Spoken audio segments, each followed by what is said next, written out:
speaker, Dr. Kashani-Sabet.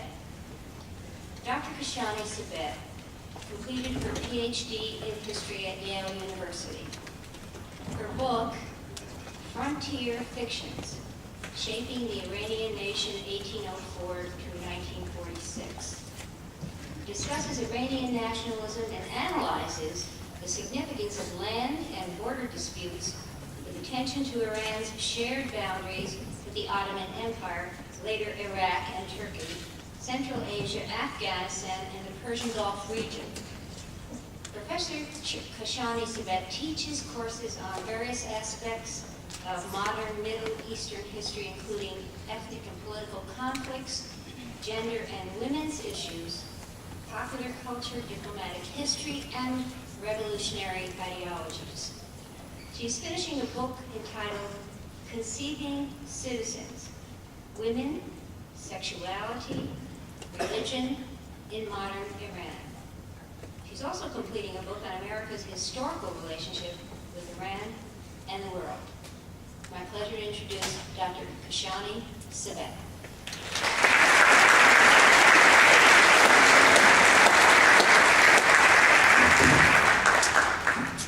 Thank you so much for inviting me here this evening. I'm delighted to be here, and I'm especially delighted as an Iranian American to be able to celebrate a long-standing and very special tradition here with all of you this evening. Before I begin, I'd really like to thank one of the organizers of this evening's event, Dr. Simay Sedia, who very graciously invited me here, and all of our colleagues here at Sacred Heart University for organizing this beautiful spread, this beautiful half-scene table, which I'll spend a little bit of time talking to you about. I'm going to assume that most of you in the audience, which we're very excited to see, have very little familiarity or just a passing familiarity with the tradition of the New Year in Iran that we call Nowruz. So let me begin by saying a few words about the actual term. Nowruz literally means new day, and it coincides with the vernal equinox every year. And I confess, I'm not an astronomer, so I actually had to go look this up. What exactly do we mean by that? And so it's the moment the sun crosses the celestial equator and equalizes night and day, and it's calculated every year. From a more sort of cultural and traditional point of view, the timing of the New Year is actually very important for families, because traditionally, the children and mothers and fathers, grandparents, the extended family, all await the New Year, and they sort of try to literally ring in the New Year in very much the same way that we do here, counting down. Of course, we don't count down, but we do sort of mark the exact moment that spring arrives. And as you know, that time changes every year. So as kids, it's always very exciting when you're allowed to stay up late, midnight, whatever, and celebrate this very special moment of the ringing in of the New Year with the family. There are a lot of traditions about the origins of the New Year celebration, and in fact, historians and archaeologists and other scholars have told us that these traditions certainly not only go back to the Zoroastrian heritage of Iran, but have continued to sort of evolve with the historical changes that the country has endured over the last several millennia. The Nowruz tradition, it should be, however, emphasized, it draws rather heavily from this Zoroastrian past. In the contemporary period, nowadays, the celebration is neither a religious nor a national holiday. Instead, it's regarded as more of a cultural celebration that peoples of various ethnic, religious, national communities celebrate. In Iran itself, for example, this is not a celebration that is unique to Muslim Iranians, but rather Muslims, Christians, Jews, Baha'is, Zoroastrians, as well as people of non-Persian ethnicities such as Kurds, Turks, Afghans, Indians, and others mark the Nowruz celebration. And in fact, outside of the boundaries of the country of Iran itself, many other countries nowadays also mark the Nowruz celebration, and have managed to kind of come up with their own regional particularities associated with this New Year's event. The Nowruz, of course, also marks the official calendar for both the people of Iran and Afghanistan. So just as January 1st marks the first day of the calendar in the West, the first day of the calendar in Iran and Afghanistan begins from March 20th and then goes on to the next year.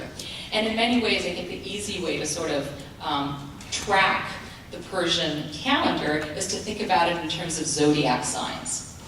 And so when Pisces is kind of moving, when the calendar is moving out of Pisces into Aries, is really when the Persian New Year begins. Now, in Iran, as elsewhere, as you would imagine, the tradition of the New Year is replete with a lot of cultural and traditional activities. A couple of the very important things that happen typically around this time includes a few events that I'm going to go through very quickly for you. It is preceded, for example, Nowruz is preceded by another celebration which is called Çarşamba-Suri.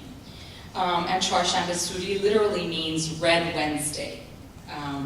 And it refers to, and on that day, so basically the Tuesday night, the last Tuesday night of the year, of the year that's ending, typically Iranian families jump over little stacks of, I don't know what you would call them exactly in English, but they're twigs. And typically what happens is, in the streets of Tehran, usually many of the streets are closed, the small side streets are closed in the neighborhoods. And people sort of put these little bundles or little small heaps of twig that are lit.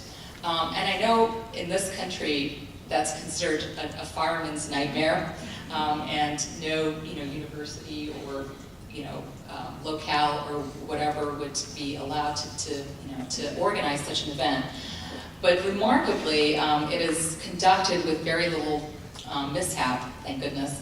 And usually all the members of a neighborhood, the children, the mothers, the fathers, whatever, they jump over these stacks of fire. And you can see here the very strong Zoroastrian tradition of fire worship, and the belief in fire as a very renewing energy, type of source of energy.